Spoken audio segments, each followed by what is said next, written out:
So it's not that your story is just this much. And if you've lived a life like Mahesh Bhatt has, or like I've lived, or a lot of us have lived, there's so many stories. I was trying to make a film, I was trying to make a TV serial, I was trying to do anything in the entertainment business, and all doors were shut. You have to perform. The show must go on. We were banned in one state in the country. It was some threat from some extremists in Kashmir My saying that God. if you misrepresented Kashmir, we will get to you and we will shoot you.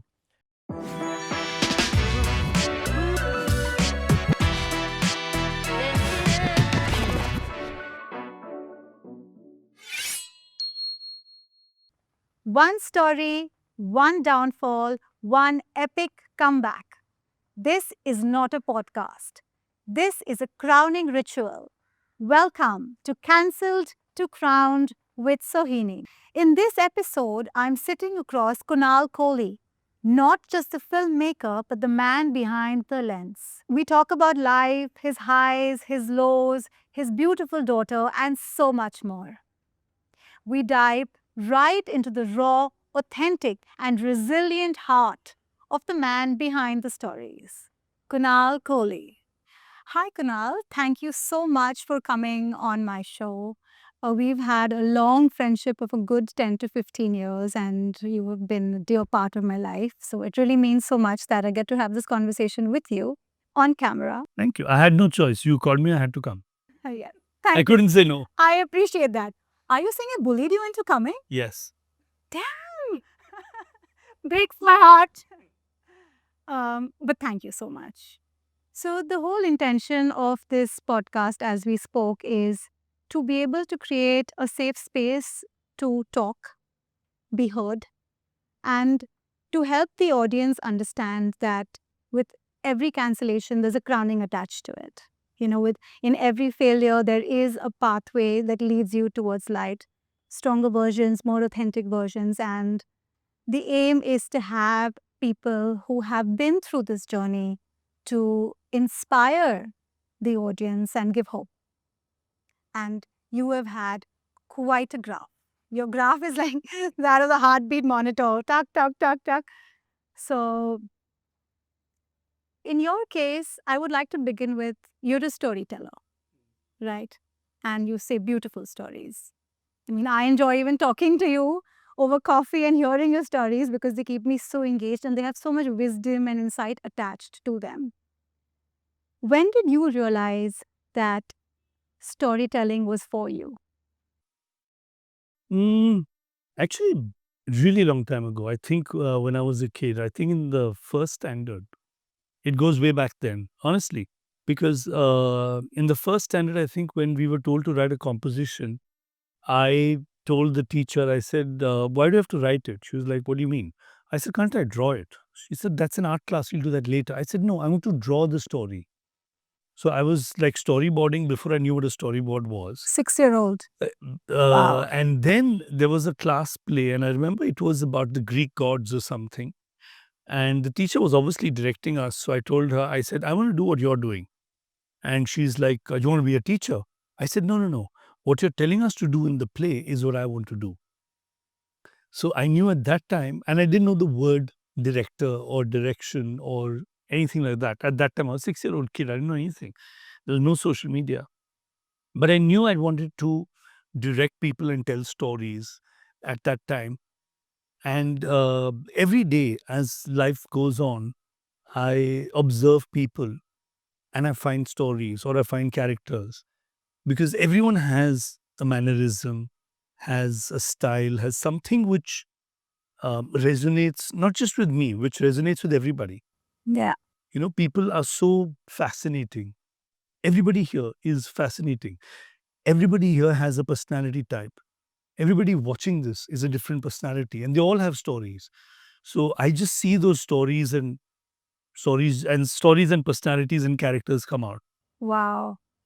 It's like a multiverse of stories Yeah, happening in your head. just happening in my head. Yeah, And beautiful. sometimes they fruitify and sometimes they don't.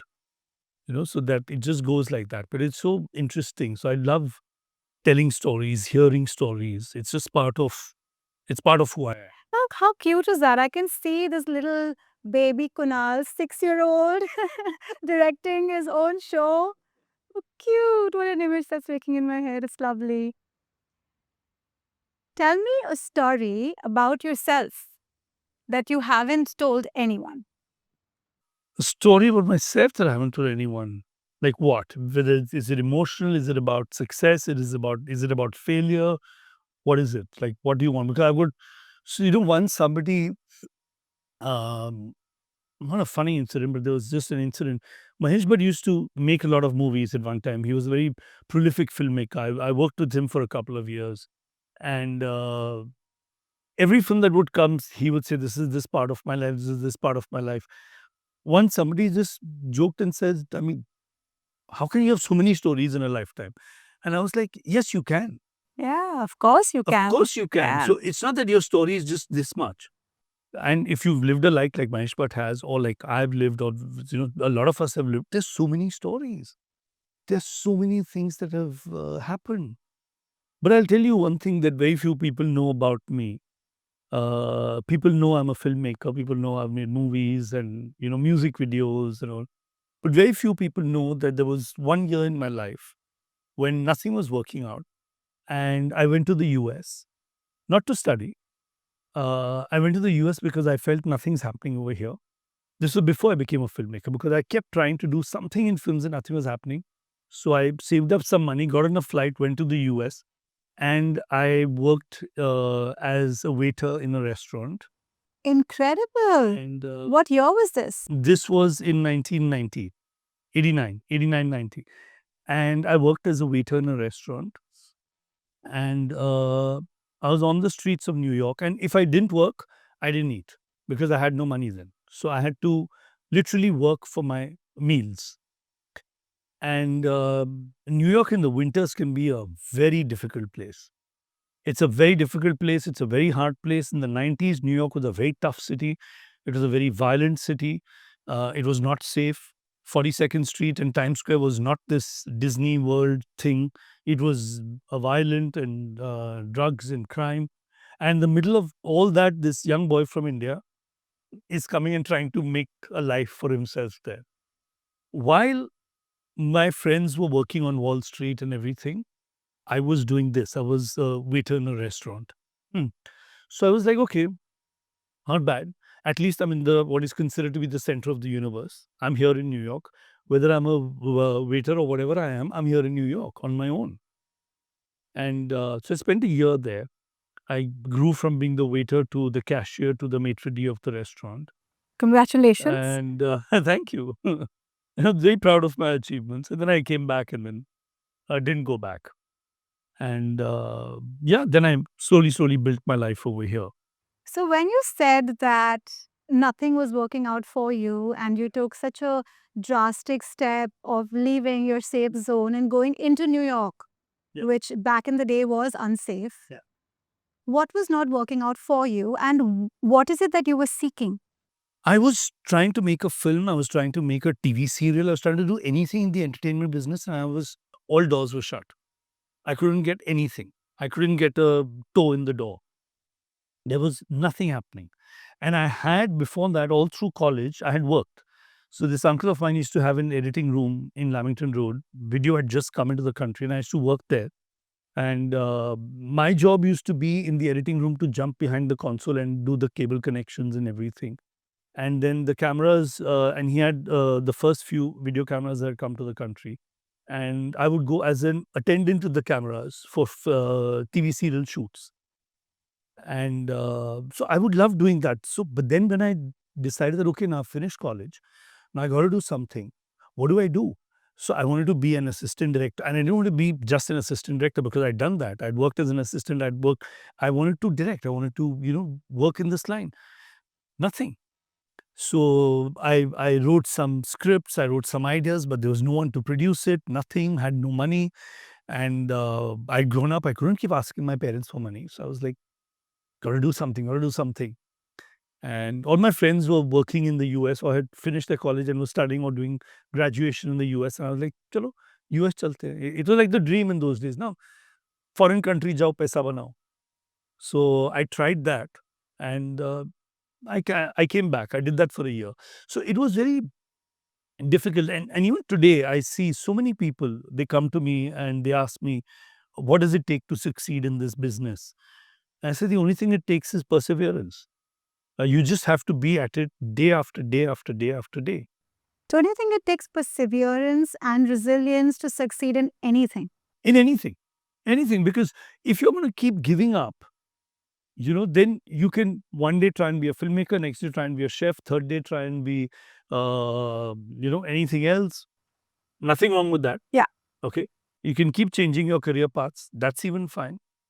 But when you, but change it for improving yourself. Yeah. Don't change it for giving up. And when you find your calling, then you persevere. Yeah. When you find Up your until calling, then- then stick on that and stay on that. And you were already directing shows when you were 6 years old. I was directing That shows image when I is was never 6 years leaving old. me. And I was doing all my school plays. So one funny incident, we were doing Shakespeare in the 10th standard, and there was a school production of Midsummer Night's Dream. And we had this very strict principal, Colonel Simeon. He had this deep voice, and he was from the army, and he had a very strict guy, Colonel Simeon.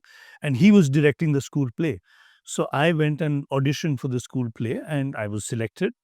But I was such a brat that I kept misbehaving, and he kicked me out. So I was very offended. I was like, shit, school play, I've been thrown out. Uh, I said, okay, that was the school play. Every month, each class had to put up a play. So when our class ka turn came, I said, I'll do it. I'll do the play. So I did a spoof on Midsummer Night's Dream, what Colonel Simeon was putting up as the school play. I did a spoof on that. That Not is wow. a brat.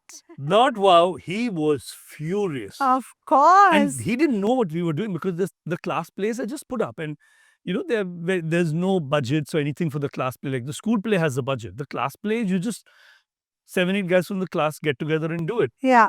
But I got fully enthused, and we made costumes, and we did all that, and we put up a spoof on Midsummer Night's Dream. And I could see and I was on stage, and I could see from the corner of my eye Colonel Simeon fuming that this guy, I kicked him out of the play, and he's gone and put up his own play, making a satire and a spoof of the play I'm going to be, putting up.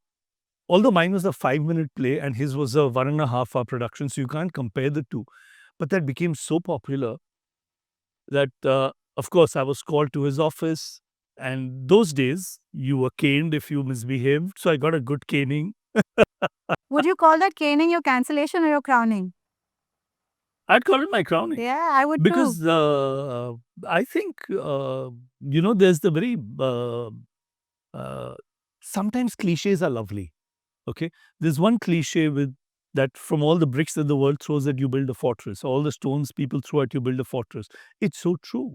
But you realize that only later. Because when you get thrown all the brickbats and everything, first you're just seeing the wounds that they've caused.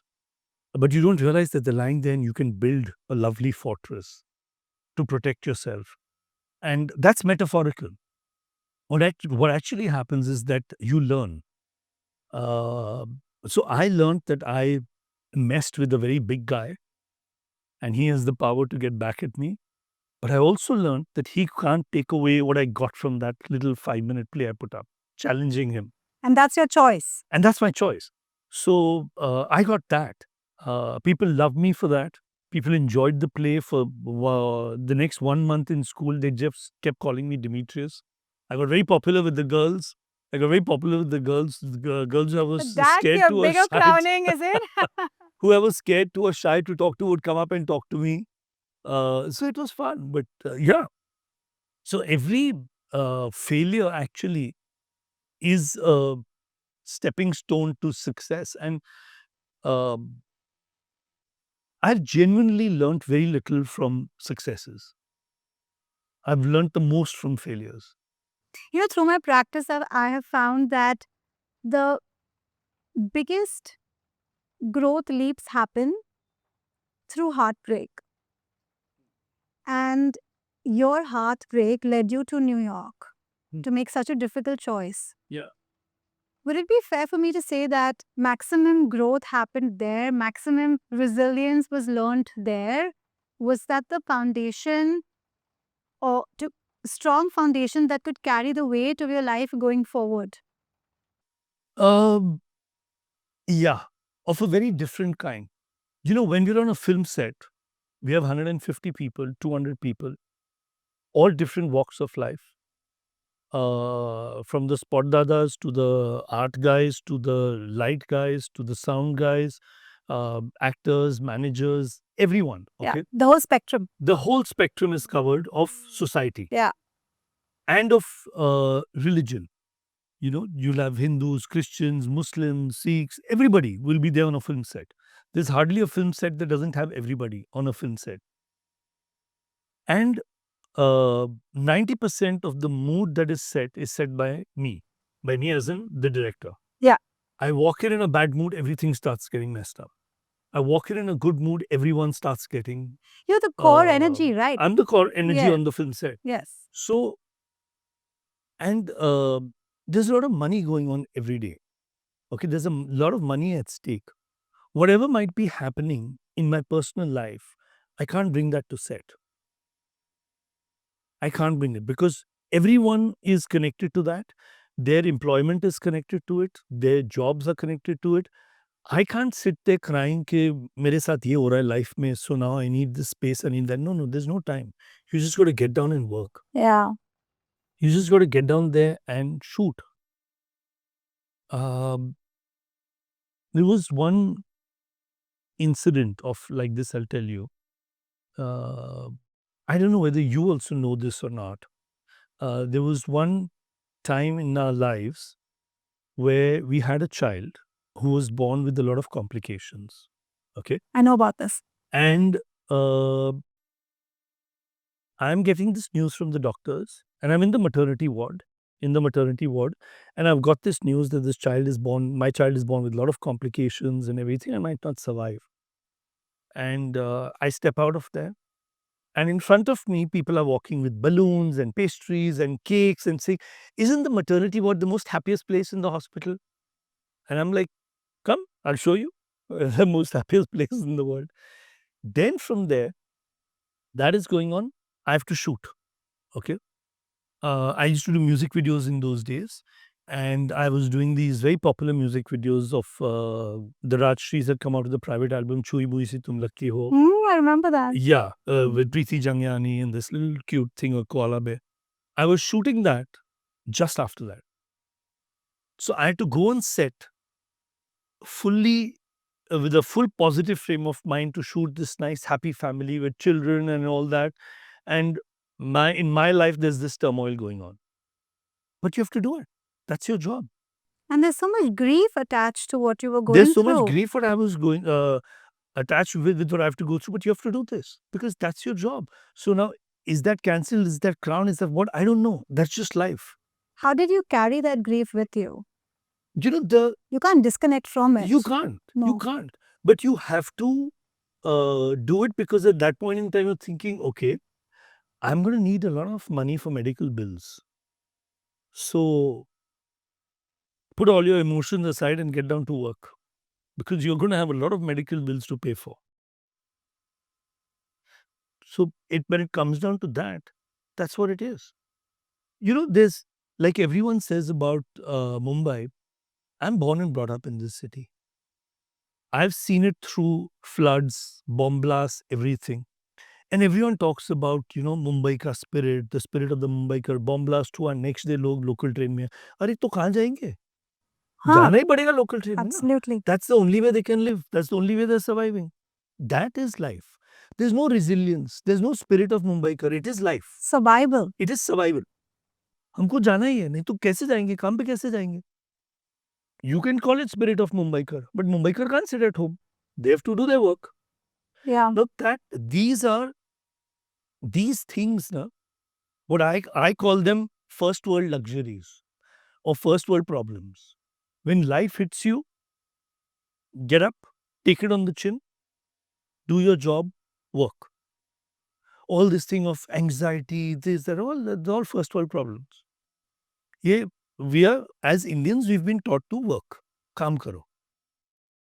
Because काम करने से your life and your people's life and family's life will be improved. And What people in a position don't understand, with you, everybody else's life improves. Yeah. If I, if, uh, like speaking from my industry, we have actors like Akshay Kumar, Ajay Devgan, who do four films a year.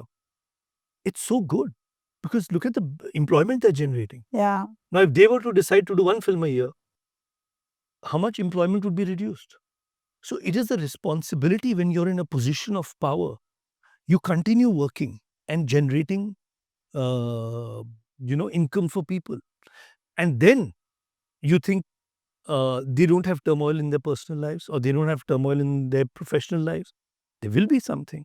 Even at that position, whether you're an Akshay Kumar, Ajay Devgan, whoever you are, you will have some conflict, problems, everything. But you go down and work. And with you, so many people are So working. we're all like small little suns around which there are so many planets Exactly. revolving and And rotating. everyone is connected to everybody. Yeah. Everyone is connected to everybody. And the more you continue, the more you will realize that you influence so many people in life in a positive way. And you just have to go on doing that. You can't sit back and cry over spilt milk or cry over things like that. You can, but come on, just get down and start working. फिर सब ठीक हो जाता है. So are you saying that we need to learn to not dismiss, but be accepting of our experiences and learn to carry them with us while we continue performing what Yeah. we need to?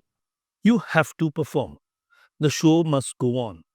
You have to get out there.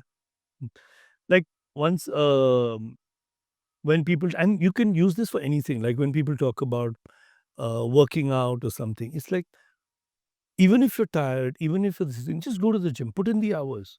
It all helps. You can't say, "Acha, nahi, I'll go," like I try and work out 7 days a week. Okay. And the reason for that is I'm eating 7 days a week. So I got to burn it 7 days a week.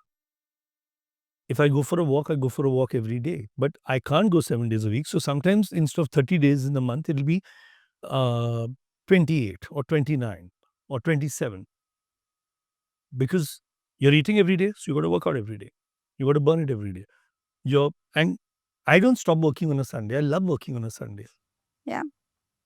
I do too. I love working on a Sunday. It's the best day to work because it's, what? Sit and vegetate and do what? That's when all other problems start. So you don't believe in taking breaks, refuel, recharge, nahi. holidays? Waste of time. What if the break is to rejuvenate, to be productive in your mental health? Well, then it's not really a break. Like, see, like a break, like a family holiday, it's got a purpose. Okay, the purpose is for the family to bond. So it's not really a break. There's a purpose behind it. By break, I mean just sitting and vegetating. Yeah, okay, okay, that's So fair. you get what I'm saying. Like a holiday is an essential thing in terms of getting the family together. Also refueling, right? So Also car can refueling. run. But by break, I mean just, I need time to think. I need a break here. Thappad maro. Yeah. Kaam karo. Is that what you say to the love of your life? Who's My the love of daughter. your life? Yes. No, I mean- I hope she never comes to me and tells me that she wants a break here. I'll be very, very disappointed. I know it's become a very big thing with kids these days. A break here. I suppose it's because of the luxury. So once again, all this concept of break here and breaks is for people with a lot of comfort, lot of access to family wealth, lot of access to just not worried about what's going to happen in life. They can say, I'm taking a break. I, even as a child, I could not say that. As a kid, I couldn't say. As an 18-year-old, I couldn't say it because I'm like, when at 16, 17, it started bothering me that I'm taking money from my parents. Yeah. So that started bothering me. I'm like, "Yeah, this is weird because I need to start earning on my own. At 16, 17, I felt that. And I think at 19 or 20, I stopped.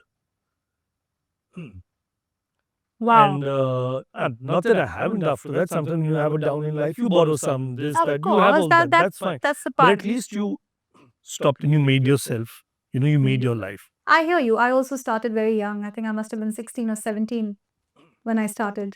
There you go. Yeah, yeah. So that's But important. I find myself burning out sometimes when I don't take a break. Yeah. So let's talk about Kunal the father. I mean, when we take Radha's name, I have seen little hearts popping out of your eyes. You're like that emoji. And you're spectacular. I've seen you make time for her. You take her out on dates. You take her for walks. You look at her with such admiration, if I may say so. I don't think I've ever seen you look at anyone like that. How has that journey been for you? So I think you actually understand being what your parents are when you become a parent. Though I've always valued what my parents have done for me, what my mother's done for me, but I think I really valued it when uh, I had my daughter. The moment Radha entered my life is when everything changed for me in terms of you realize what sacrifice is. It's from the smallest of things. There could be a plate with 7, 8 pakoras or 7, 8 momos or anything, and if you realize she likes them, then you'll just stop eating that because you'll want her to eat as much as she can. And that's still a gift that you're giving yourself. Yeah. Yeah, that it's not even a gift, it's not even a sacrifice. It is just instinct that you will not, if there are 8 things on the plate and she happens to like that, you will not eat it till she's done. Yeah. Till she's done, you will not, if she wants to eat all it. You will not eat it because you can't. You cannot. So that is, and that's not something that you're doing. It's just an instinct that kicks in. It's like nature's instinct. And it's like a parental instinct that just kicks in for protecting someone, for giving someone a platform, for giving someone a place to grow. Yeah. And not that it's all easy, it's difficult. It is. You have an exactly same age teenage daughter. So it's very difficult. And because with every generation, I was just told by my parents, do this. I didn't do it. That's a different story. But here, I'm told why. So I have to give an answer for that why. And it has to be a correct answer. And that's so wonderful. And I don't mind giving the answer. Of course. I don't mind giving the answer. And I don't mind, and I can see the difference. Like when my mom is there, sometimes she'll say, how can you let her talk to you like that? We were very scared to talk to our parents like that. I said, yeah, but see how I used to talk to you. Even sometimes I used to talk badly to you. So I said, doesn't mean your upbringing was bad. Absolutely. So I said, and it's just, I said, that's a comfort. When a child talks badly to a parent, sometimes badly in inverted commas, I don't mean badly as in abusive or something, but is As per little the rude norms or as the per the rules. norms of Yeah. society. Yeah. Whenever a Yeah. child talks badly or rudely to a parent, it's also comfort.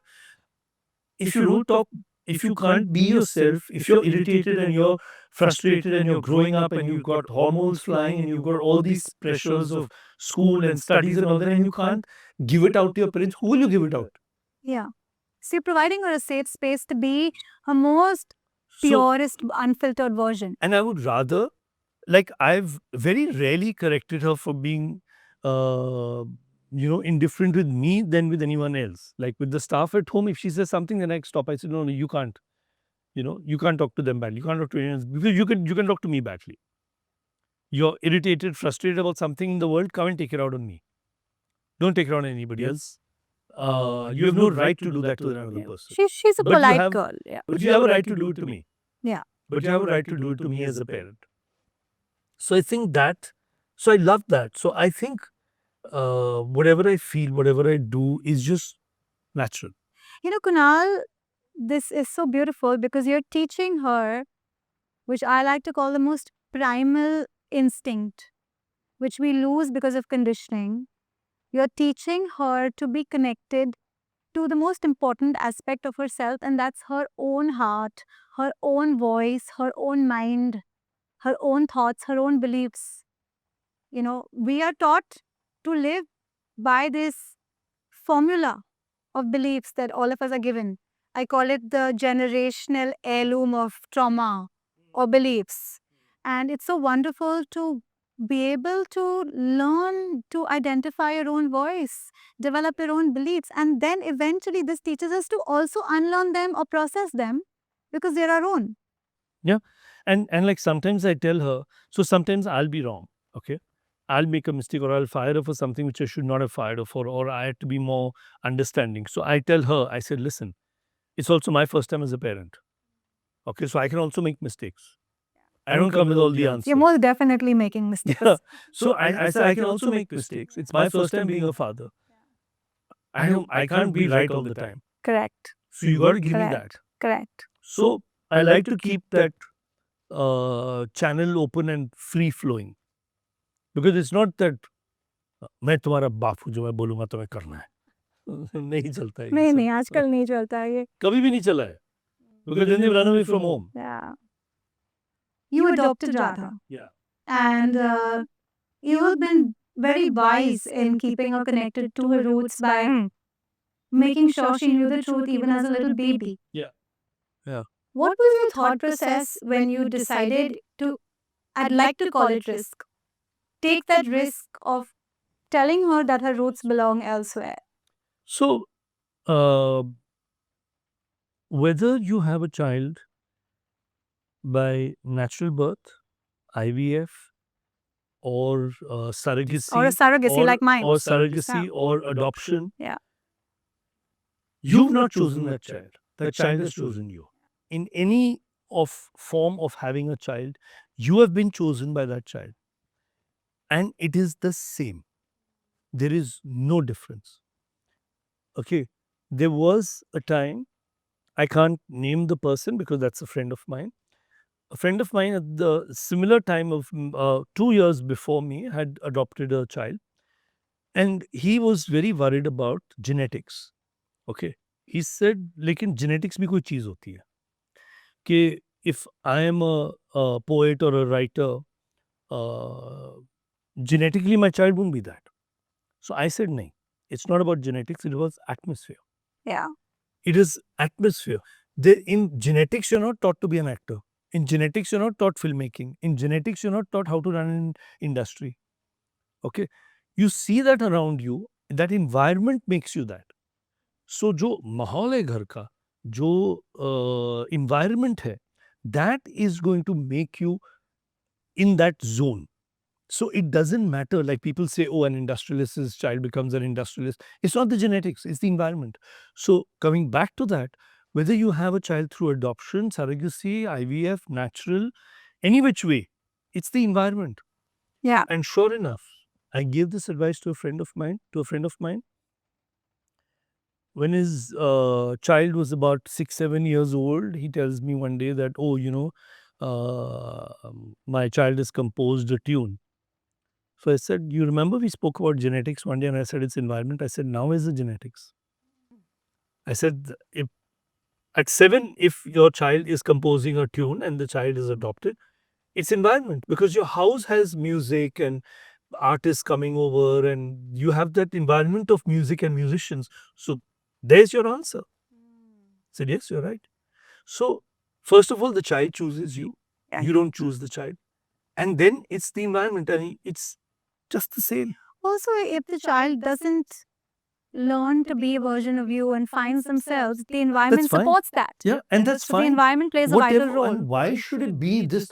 I mean, this ego is so wrong. कि my child has to be like me and continue my क्या legacy यार? You're not some Maharaja and all यार. क्या हो रहा है ये? And even in kings and all, everyone did different things, and there was someone who broke away and started something else. Yes. So the risk factor that I spoke about is correlated to how well we manage it and whether we come from fear or not. Exactly, and everyone comes with a different mindset and a different kismat and a different trajectory in life. When I had my son through a surrogate, I was advised to wear a fake belly. And that's a conscious call that we took to not do it, to make sure that he's well aware of where he's come from, what are his roots, and that doesn't define the fact whether he's rooted to me or not. Yeah. And I think those roots come from love.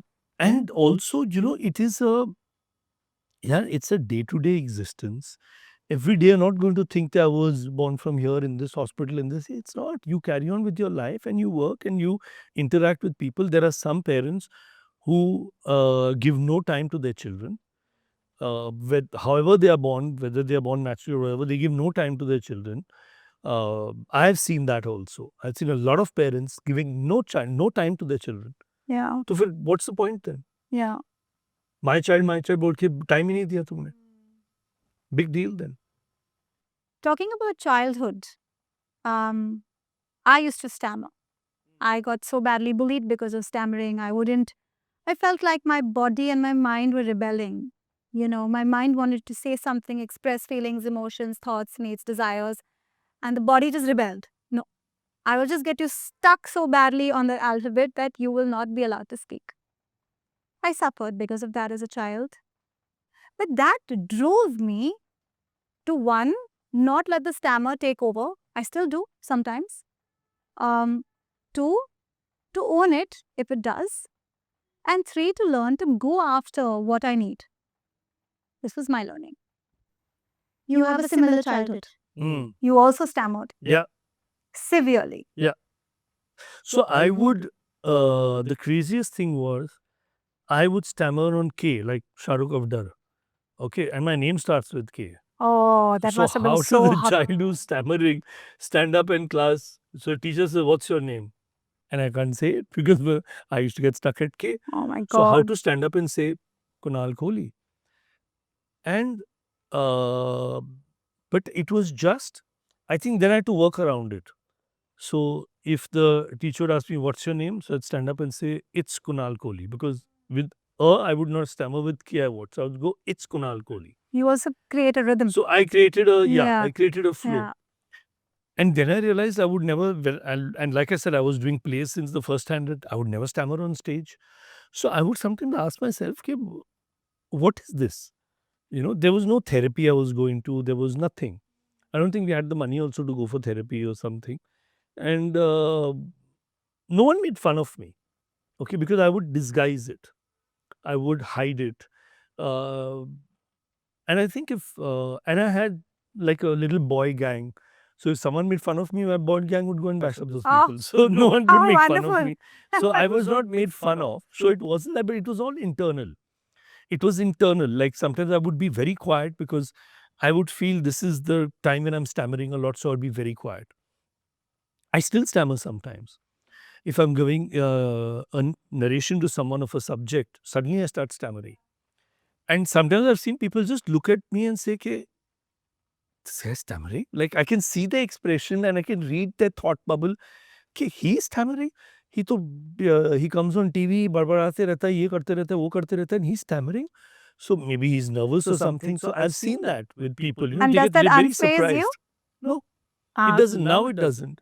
I've met other people who have had much worse stammers than me and are hugely successful in life. Yeah. And it's just about owning it. And it's just about, you know, so when I was a child, I didn't get bullied. I don't know why I didn't get bullied. Maybe all the boys around me or my boy gang or whatever. But you were so lucky to have that. Yeah.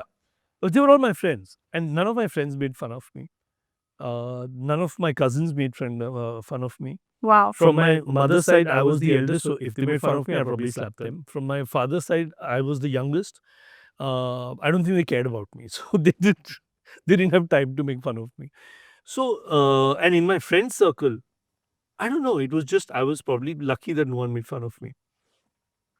So, I think, and I don't know where I had all these things that give me a lot of confidence. I'm little ulta. They give me a lot of confidence. Like my teeth are crooked. Okay, my top teeth are crooked, my bottom teeth are crooked, and I'm very scared of dentists. Okay, I get very scared till today. Till today, if my dentist laughs at me. I She do tells too. me, she I'm said, so scared. my dentist tells me, she said, you know, you're like a 5-year-old child in the dentist chair. And she has to keep telling, okay, done, That done. 6-year-old this, is that. back in my head. Yeah. I'm never So- going to unlearn that image. So my mother wanted me to get braces. I was like, yeah, I don't want to. There was a time in my life when I didn't go to a dentist for 20 years and my teeth were fine. Okay, because I was so scared of a dentist that I would not. I'd keep such good. I'd take such good care of my teeth that I would not need to go to a dentist. And so when I was a kid, my teeth were crooked and I would stammer. Okay. And so my mom was like, okay, we got to take him to a dentist. So I was talking about confidence. How I had this confidence, I don't know. So she told me, okay, you have to get braces. Look at your teeth. They're all crooked. What will you do? I said, I don't care. She was like, you won't get a girlfriend. No one will marry you. Look at your teeth are so crooked. Now at least come to the dentist. I said, I'll charm the girls. Don't worry. I just had confidence. So I think, and I always say that about everything in life, make your weaknesses your strengths. Uh, when I've not had a budget for my films, I've made my weaknesses my strengths. I've always tried to make my weaknesses my strengths. I've never let my weaknesses burden me. So this sounds like I talk a lot about I am. I simply am. I am undefined by my stammer. I'm undefined by my failures. I'm undefined by your opinion of me. I am undefined by my success. I am undefined by my beauty. I am undefined by my moments that are not so beautiful, or my temper, or my calmness, or my stillness. I'm just undefined. Yeah. I simply True. am, because all of this is transient and changing. Yeah. Only I am. That's it. Yeah. And I don't fully buy into that, which is fine. But I feel for me, it is like, chalo, make your weaknesses your strengths. The weaknesses are there. Chalo, kitna sochna hai, देखना है, आगे बढ़ो. And I think sometimes you just can't. Like, uh, one of the biggest films I did in my life was with Aamir and Kajol, Fanaa. And it was with Yashraj. And during the making, even, a lot of people would ask me, the expectations are insane because Aamir and Kajol together for the first time. Aamir first time in a YRF film. Uh, don't you feel the pressure? Aamir asked me once. He said, don't you feel the pressure, Kunal? हम लोग सब तेरे sir पे बैठे हैं. And your last film is a blockbuster. Hum Tum is a blockbuster. Now, don't you feel the pressure that you have to deliver again? I said, if I start thinking about that, तो मैं तो काम ही नहीं कर सकूंगा. I said, if I have to keep thinking and trying to impress you, I was telling Amir, I said, if I have to keep thinking, I have to impress you, I won't be able to work.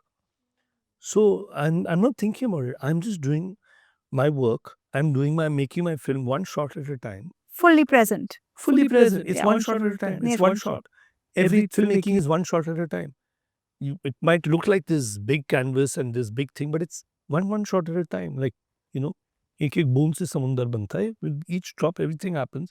So it's one shot. I'm taking this one shot. That's all I'm doing. Done it. Full focus, full attention. Done. Next. Move on. No time for pressure. Yeah. I think that's one of the best tools to not get pressurized. Yeah. Take this moment and then the next, and be in that moment, and then the next and be in that moment. So you're constantly present. And like, whether you want to philosophize it or you want to look at it like physics. Yeah. Okay. Even in physics, there's a timeline, but there's always this debate. Okay, are we static and is time moving? Or is time moving and we are watching it move? Because where you are, the past is gone. Yeah. And the future is not come. Yeah. Okay. The past is gone, even if it's 5 minutes ago. Even if it's the 1 start of this second, yeah, interview, it's gone. Yes. And the future is not yet come, or it's coming. Yes. Now the future has come. What I said earlier is gone. Yes. So are we static or is time? So in all this, you just got to keep moving Focusing on the static and then moving on. Yeah, and then moving on. That's it. So it's physics. It's the law of time. Yeah. It's the law of moving on. It's the laws of motion. You just got to keep moving on. Yeah. It's so beautiful, actually, how philosophy and physics is so beautifully connected. It has to be, because that's where it all comes from. Yeah. It all comes from there. Yeah. Hana faced a lot of backlash. It was banned in Gujarat, I believe. Yeah. Yeah. Yeah. I would like to view that as your cancellation and your crowning, because it was a brilliant movie. I loved it. I watched it multiple times, and I can rewatch it even now. And at one end, it's facing so much backlash.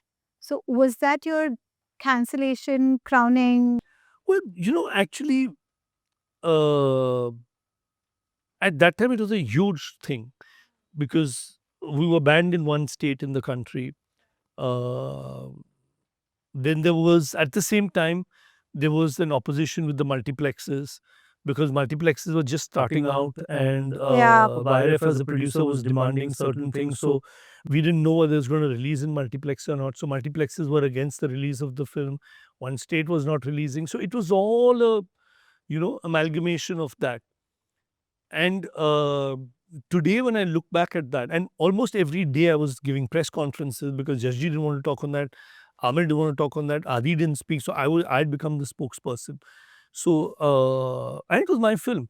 And then we had got some threat from some extremists in Kashmir. That's a lot of weight that you were holding as a Yeah, I had spokesperson. got some threat from some extremists in Kashmir My saying God. that if you've misrepresented Kashmir, we will get to you and we will shoot you. And I was like, यार मैं picture बनाई है, it's a love story. Let me just make my movies, yeah.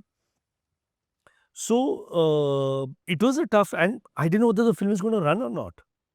And it was a huge success. Then everything falls into place. So, but before that, I'd made Mujhse Dosti Karoge. So I'd made Mujhse Dosti Karoge, then I made Hum Tum, and Mujhse Dosti Karoge was one of the biggest films of its time. It was Hrithik, Kareena, Great Rani, movie. Yeah. and but it didn't work. I loved it. Okay, everybody loves it even today, but it didn't work at that time, and in the theaters it didn't work. And I was suddenly, from this hotshot new director, this guy's been given the world and he's not made the film a hit. So isko bahar karo. Cancelled. Cancelled. So I was cancelled because the film didn't work.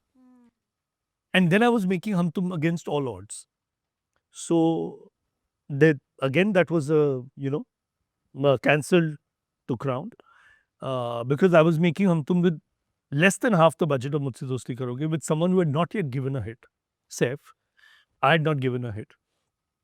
Rani's first Best Actress award came in Hum Tum. So, this up and down of life is so beautiful, but you just got to stand there and take it. You got to stand there and take it and be unaffected. Yeah. When Mujhse Dosti Karoge was happening, I would walk into any event or party and I would be like that, oh, he's the next big thing. After that, people would see me and look away. That's out kar do isko, cancel. Then with Hum Tum again, I was put on a pedestal. Yeah. With Fanaa, they tried to bring us down, but again I fought back. Then after that, few films didn't work. Then again put down. Now again, 1-2 films will work. Again I'll be put up. So I'm like, now, ye theek hai. This is not going to define this is me. the I am. Yeah, this is the I am. Yeah. So I know. And I know because I've done it. But when you haven't done it, you have to still fight on. Like I've made content, I've made songs which I know will outlive me. Okay, I've got songs which when it starts raining, Dekho Na starts playing. I know my songs are going to outlive me. Chand Sifarish or Saanson Ko Saanson Mein Dhalne Do Zara. They will outlive me. My work will outlive me, which is great, which is what I wanted. Yeah. So you can keep cancelling me. I don't care because I'm going to come back and make some more content which will outlive me. Yeah. I'm going to make more films that will outlive me. Because that's what I want to do. That's my drive. My drive is not money. My drive is to make something that outlives me, that outlives, then my name stays on. There are filmmakers today who are nowhere in sight, but their work lives on. Whether it's a Raj Kapoor or a Raj Khosla or a Guru Dutt, people talk about their work. What drives you to want to have your name outlive you? What drives me? The beauty of creation. The beauty of creation.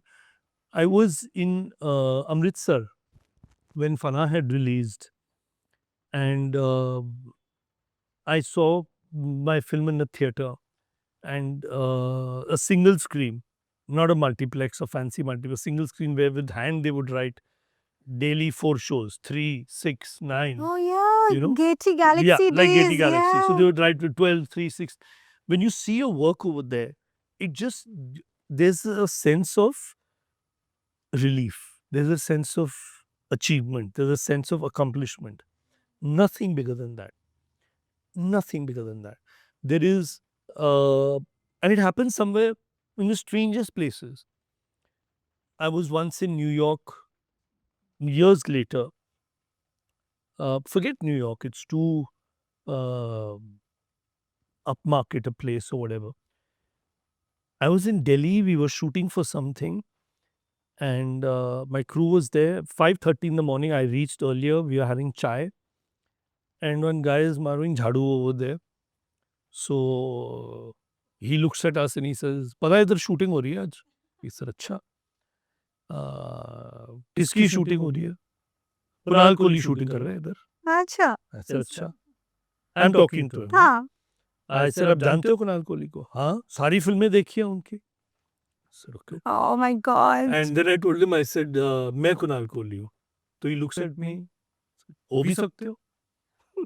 So I Sweet. was like, he's like, "हो भी सकते हो?" And he continues marking his jab. I Oh, was like, look, okay, so he was I more, live for moments like this. and he was also more connected to your work, something that what Yeah. you're aiming at. Yeah. But he Right? knew my name, he knew my work, and also I was like, "अच्छा चलो ये ठीक है. This is life. This is I will good." watch all his movies because I love what he's creating. Yeah, I like what he's creating. तुम हो And सकते he's, हो yeah, या नहीं? you could be. हाँ, He said, "हो भी सकते हो." Like maybe you're just pulling my leg. Maybe तुम कुछ और, maybe you're part of the crew or something. I don't know. Maybe you're just, because I told you Kunal Kohli की shooting हो रही है इधर, आपने बोला कि आप कुणाल कोहली हो. So I enjoy things like It's this. such an enduring interaction. But that's, Yeah. so that's what keeps me going. Hmm. That's what keeps me going. It's not ego. It's not ego. It is that your work has reached people. There are times when I'll be at a mall, traveling somewhere at an airport. A, a woman will come up to me, and this has happened many times. And she'll tell me, "There's this scene of yours, and this dialogue in where when she just goes crying to her mother. That's what I do. And thank you so much for writing that Did scene." that happen at Starbucks the other day? Yeah, it's happened so many times. It happened, and someone will come and say, that one line you wrote, that जब तक एक औरत की life में एक मर्द नहीं आता तो क्या उसकी जिंदगी सफल नहीं है? Why are women defined by the men in their lives or something like that? Was the dialogue, and I've been thanked for writing that line, and that just makes me feel so good that I could connect with someone, and that dialogue or that moment changed their lives. So I'm like, okay, that sounds nice. Yeah. It's so nice to be connected to what drives you, it just keeps your wheel moving. Yeah. Yeah. Yeah, that's like just It's fortunate. yeah, that's fortunate. Yeah. Here's say, questioned your integrity. They came after you. Ah, Was that your rock bottom? no, because that was the only mistake we made in the Phirse case when I was accused of plagiarism was that we settled, because we had no time. We had to release the film. It was going to be released on Netflix. We were selling it to Netflix. We had no time, and I didn't want to settle the case because I had done nothing wrong. I didn't want to settle, and it was a settlement because of lack of time. We won the case in the High Court. A double bench judge won the case. In fact, lawyers have told me your case is like a landmark judgment that you had. Lawyers have come and told me, why did you settle? That lady took us to Supreme Court. And then what went wrong was that after we settled, some journalist picked up the story and put it as if we've settled because we were losing the case. So, and it was made out to be against this big director versus this small time writer who's struggling, and we've done all this. So they made it a David and Goliath story, and I was like, it's a settlement. It's not a loss. The court has not told us to pay this compensation. That journalist put it out to the court has directed us to give this money. The court didn't direct us to give money. We had a settlement, so which we should not have done. I didn't want to do the settlement, but my producers wanted a settlement. They said, just finish the case and move on. And that was wrongly taken by a journalist and put up like that. Chalo, maybe that writer needed that 15 minutes of fame, and then from there, she was being heralded as something. Chalo, मेरे कंधे पे चलाकर गोली चलानी है, चलो. We live, we learn. Yeah, it's like that was hardly anything. I don't look at it as a big deal at all. What has been your rock bottom moment? I've had so many. I've had so many. I've been in huge debt. I've had I've had the loss of a child. Uh, I've had the loss of a parent, a father. Uh, I've had films not doing well. Uh, so I've had many rock bottoms. I've not had one. I've had too many. But like I said, I don't let them define me. So how do you anchor yourself to see the light when I mean I have hit rock bottom sometimes and I have just been in this bottomless black hole, just like ooh spiraling down. I don't know when this is going to end, mentally, emotionally, physically, in every way. And because of the work I do, I have no qualms in taking support. I know I need to get out of here. Sometimes I let myself spiral for as long as I need to. Sometimes I work on pulling myself out. But I try to make sure that I see some light, and I latch on to whatever is needed to be able to find that light. How do you anchor yourself to be able to, if you can't see the light, believe that you will eventually see it? I just put my head down, cut off all the noise, and I work.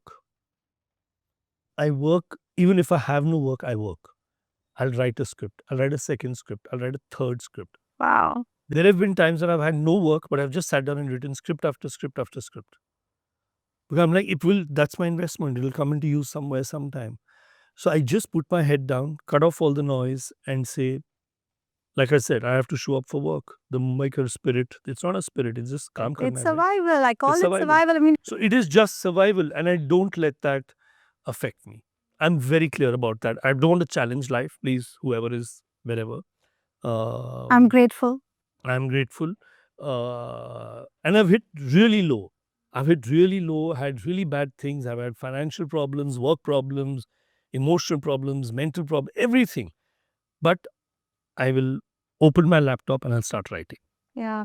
I'm only smiling because that's exactly how I am. I mean, Yeah. my team would validate and say, you got to slow down. You're just like working so hard. No, you don't got to slow down. Yeah. You don't got to slow down. You got to increase your pace.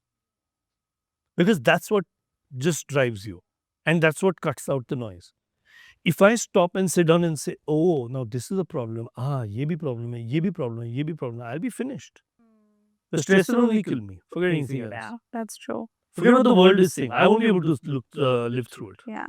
Financial problems, for me, it's something that I felt most undignified by. Yeah. On a personal level. I'm not saying everyone should. And that's where you learn either to surrender, you learn resilience, you learn to be undefined by it because money flows, it's energy, comes, goes. You have also faced your share of financial problems. But you know, the thing is, while we say that, it's very easy to be heartbroken, upset, having any kind of problems with a big bank balance. Yeah. It's very difficult to have that with no bank balance. Absolutely. So that's a big It's difference. uncertainty period. Yeah. What are our needs? Food, clothing, shelter, all dependent on money. All depend on money. So if you have money problems and you have emotional pain problems, mental problems, everything going on at the same time, that's really bad. Yeah. You can still handle the emotional problems if your bank balance is overflowing. It's much easier. Yeah. How did you combat those stages of your life? Like I said, I just work. I just work. I have nothing else to do. I just get down and start working. Put my head down and work. So we spoke about so many moments of rock bottom for you in terms of finances, so much grief that you have experienced. They come with, I'd like to use the word entourage of feelings. Yeah. You know, there's this whole lineup of feelings that we have to face one after the other. They're all standing in line, me too, and you're just Yeah. like, "Ah." And don't say me too, that's an entirely different concept. The feelings are saying me too. Oh God, that's become like a brand. Like Xerox. So they come with this whole entourage of feelings, these moments of rock bottom. How did these feelings manifest in your body? So, like I said, so a couple of things to cope. I don't let it manifest in my body. Okay. I know some people put on weight, lose weight, do all that. Uh, I try to stick to a routine of working out, having a drink, having coffee. Well, maybe if having a drink sounds wrong, let's say having nimbu pani. Having nimbu pani, 1 or 2 glasses of nimbu pani every evening. Right. And, my daughter, de stress, pets, 2 cats, 1 dog, the whole family life. So it helps you unwind. And then you look at them and you say, this is what I'm working for. This is what I'm doing. I can't let these people down. I can't let my family down. I have to be there for them. So whatever I'm going through, whatever life is throwing at me, okay, chalo, let's move on. Because this is for these people. This is for this. So, are you processing it along the way? Yeah, yeah. You have are. to. You Hmm. have to. Hmm. I know exactly what's happening. I know that there is this stress, this debacle, this is what people are saying about me. I'm not blinded by it. When I say I put on blinders and work, doesn't mean I'm ignoring it. I'm hearing it. I'm hearing it. I'm processing it. The biggest things you can learn from life are also when people criticize you, Yeah. because sometimes there's a lot of truth in them. Sometimes it's not, but sometimes there's a lot of truth. So you got to filter out what's the truth and what's not, and take that and say, okay. And because you got to reach that place where, see, when you're up, when things are going well, and people are praising you, it's because there's so much happening, that you're doing right, that they can't see the little faults. Yes. They just tuck, tuck, tuck. You're just giving one success after another. So you got to get back to that. But when you're down and you've failed, and this failure, and people are criticizing you, hear them, hear what they're saying, hear what's gone wrong, because you have gone wrong. Otherwise, you wouldn't be in this mess. You got a financial problem, you got an emotional problem, you got a whatever problems you have, because it's there now. You've only done something wrong. Yes. So accept it and listen to it, and then move on, keeping in mind why you're doing it, for who you're doing it. The big why. Yeah, the big why. It is so important to be connected to it that then eventually leads you to the how. Yes. Then you'll get the how. Absolutely. Then you'll get the how, It because you only know, okay, I comes- have to do it for this. Only comes from the why. Yeah. Yeah. Kunal, you're a very positive person, and I find, and this is something that I have also learned through you over time. I'd like to say through you because you've never told me, but I've watched and learned it um, intuitively. You don't let your successes and your failures influence you. There have been times, they have, when you told me, if I may ask, one day, that if I had had a different attitude, correct me if I'm not quoting you verbatim, if I had had a different attitude, my career path would have been different. Could you share more on what you meant when you said that? So there's 2, 3 layers in that. One is, there were times in my life when I was very arrogant, okay, where I thought I could do no wrong. So that sort of life then taught me a lesson. Thank you for sharing that, Kunal. Well, yeah. So I was very arrogant. Uh, then there were times when I went the other end of the spectrum, and I was too trusting, and that hurt me even more than my arrogance. Arrogance, if it's correct, and arrogance, if it's with your work, is somewhere people get jealous of it and don't like it, but it's still respected. Yeah. Okay. But being too trusting is a big problem. You Yeah. can't be too trusting, because then sometimes people take advantage, and that's happened to A me. lot of times. It's happened to me very often. Like if you see, I'll use a cricket example, because cricket everyone understands. Virat Kohli has a certain arrogance to him, and everyone loves that, because it's backed with a lot of success. It's backed with confidence. It's backed with I know my job. It's backed with, I'm good at my job. I have a right to be a little arrogant. And that's fine. We love him for it. Um, so that's a wonderful thing. As opposed to a younger cricketer will come in 3 days, play a little bit in IPL and all, and be arrogant. Like, hey, बैठ जाना." That's a wrong arrogance. Hmm. That's not a good arrogance. So sometimes I had that. हाँ. कि अभी कुछ ज़्यादा किया नहीं and flying. Okay, come down. But when now it'll be more arrogance with knowledge, arrogance with experience, arrogance with I know my Self job, assurity. with self assurity. I know my job. I'm good at what I do. That's a different arrogance. And the trusting bit. That's you can trust very few people in this world. Unfortunately, you just told me I'm a very positive person, but on the other hand, you have this also. But it all sort of falls into place beautifully. Someone will cheat you here, you will get compensated for it somewhere there. The balance sheet of life's karma happens very fast. In my case, though, it happens like Instantly. kal parso. Good. That's a Yeah, good thing. yeah. My case, it happens very Instantly, fast. instant learnings. Instant karma. It's a world of instant validation. Yeah, even karma is instant Yeah. sometimes.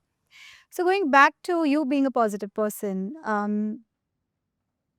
first of all, I'd like to thank you for sharing that. It really means a lot.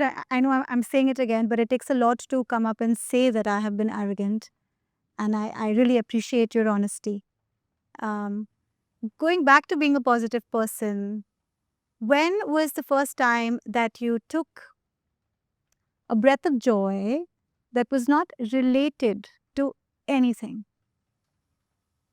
That was not related to anything, as in First or last time, like you just like, ah, this moment. oh, that happens very often. That happens very When was the often. last time? It was, I think, just 2 nights ago. I at 12:31 in the night, I just opened my daughter's room to check if she's sleeping, and I saw she was sleeping, and I just closed the door and I said, "Thank you." There you go. Back to the love of your life. Yeah, So wonderful. yeah. It Like, was just that, just seeing that she's, had a good day at school. She studied hard. She's worked hard. She's gone to sleep, and she's there, and that's it. wow. Yeah. What does healing look like to you? I don't know. Are you healed? I don't know. I don't know because I think I'm a work in progress.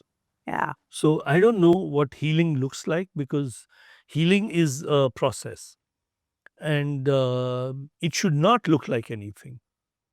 Healing, according to me, should just be a work in progress. And before you know it, somebody else tells you that you've healed. So can I say it's just being? Yeah, I would accept that. How beautiful. I would accept that. It's a simple and a more accurate way of putting out what How healing is. beautiful. Healing is just Yeah. being. Healing is just being. Beautiful. Yeah. All my guests at the end of the show give a gift to the listeners. Okay. And your gift is Kunal Anchor. Okay. Gift my listeners. I was going to say my kids. That's how much I love my listeners. Gift my listeners with a Kunal Anchor. Something that they go home with, that they can reach out to when they are going through their moments of rock bottom, doubt, arrogance. You want me to say something, or I want you to give them an anchor. you want me to give them an A anchor? piece of advice. That's the Kunal Anchor. So I think the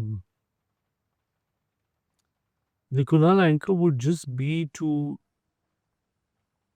at the end of the day, there's a very close friend of mine, Mihir Rohra.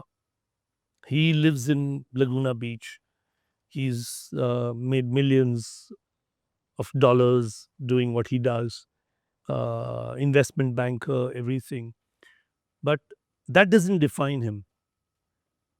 What he feels happiest about sometimes is just me and him walking in Masuri, talking about our childhood and reflecting on life, hearing a song we heard when we were kids, when we were 13 and 14. We know each other since then. Wow, it's a long time. Hearing a song from that time, just sitting and having a meal together. And at the end of the day, all your achievements in life, all your failures, all your successes are meaningless if it's not being shared with someone. So you need that friend. You need that. The friend could be your child, it could be your parent, your friend could be your friend. But you need that person to share those memories with, because those are the people that take you through this whole journey. Yeah. And the crazy thing, my belief, is that those people will not outnumber your one hand. You won't have more than 5 of these. If you have 5, it's a I lot. say 4.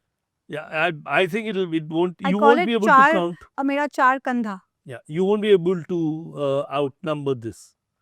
Your phone book might have. My phone book will have Yeah. 4,000 contacts, but the ones who are there will not be more than 5.